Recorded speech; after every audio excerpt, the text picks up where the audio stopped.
കരുണാർദ്രമായ ഒരു വാക്ക്, സഹായത്തിൻ്റെയും സഹകരണത്തിൻ്റെതുമായ ഒരു കരസ്പർശനം, ഇവയൊക്കെ സമൂഹ ജീവിതത്തിലെ അവിഭാജ്യ ഘടകങ്ങളായിരിക്കണം. ഇവ സ്നേഹം വർദ്ധിപ്പിക്കുന്നു.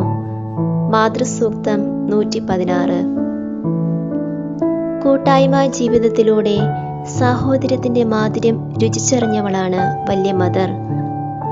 നാം നമ്മുടെ കുടുംബത്തിൽ എപ്രകാരം പങ്കുവയ്ക്കലിൻ്റെയും സഹായ സഹകരണത്തിൻ്റെയും വില തിരിച്ചറിഞ്ഞുവോ, അതുപോലെ ഞാനായിരിക്കുന്ന സമൂഹത്തിൽ സ്നേഹവും കരുണയും ഉള്ളവരായി തീരുവാൻ പ്രിയപ്പെട്ട വല്യമദർ നമ്മെ ഉദ്ബോധിപ്പിക്കുന്നു.